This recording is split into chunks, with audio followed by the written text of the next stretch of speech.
Oh, hi there. Just reading up on the Australian style manual. That's a heavy book. Gothic Romance. No, not that type of Gothic Romance. God, I need to find a new editor.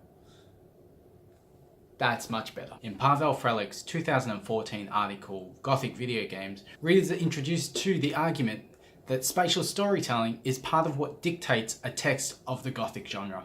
When I say spatial storytelling, I don't mean stories about UFOs, aliens, or the Force. Spatial storytelling is more to do with storytelling through spatial exploration and setting, rather than explicit stating of the plot.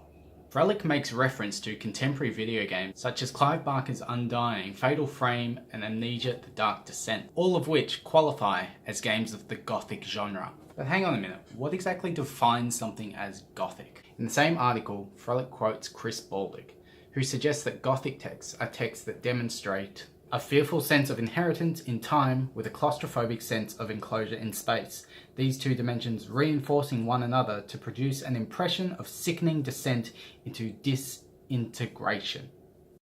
What this definition gives us is the idea that Gothic texts deal with the idea that the main character, and by association the reader, are trapped in their surroundings and circumstances. Is there a way out of this? Of course. If there wasn't a way out of it, most Gothic stories would be pretty boring. Oh no, I'm trapped here by my circumstances and there's nothing I can do. Guess I'll just die then. The end.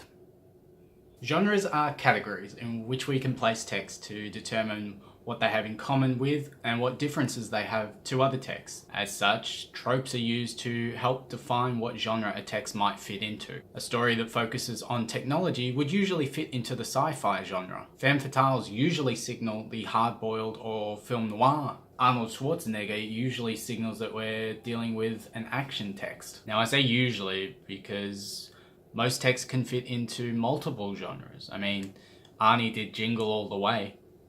When talking about the Gothic Romance genre, there's two texts that I want to focus on. Charlotte Bronte's Jane Eyre, and the Fullbright Company's Gone Home. Whoa, hang on a minute.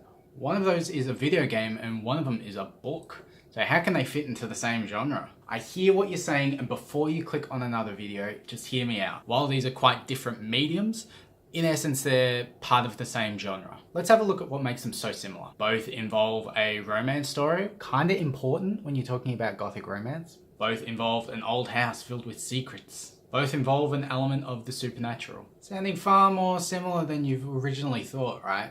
Now back to the idea that Frelik raises in their article. Gothic is a genre that is subject to spatial storytelling. This is true of both of these texts.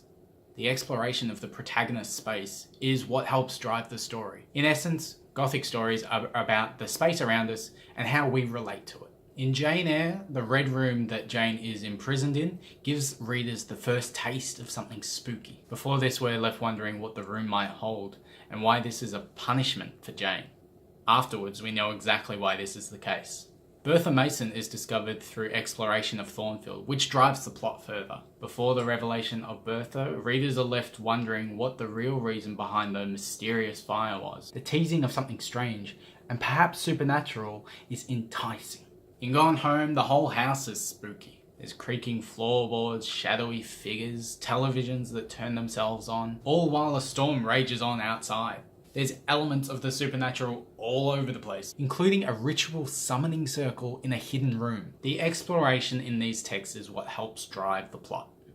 In both cases, the surroundings are hiding secrets. These environments act as the force behind revealing new information. The main difference in these texts, however, in Gone Home, the gathering of this information through exploration is entirely voluntary. Players can easily not discover many of the secrets hidden in the game, such as the revelation that Caitlyn's great uncle molested Caitlyn's father. There's also parts of the main story that can be completely missed should the players not pick up the right journal entries. Exploration of space is important to both of these stories. The environment is the threat as well as the solution. Before the exploration, there are secrets, claustrophobia, and danger. Following the exploration though, the danger that was thought to be there isn't.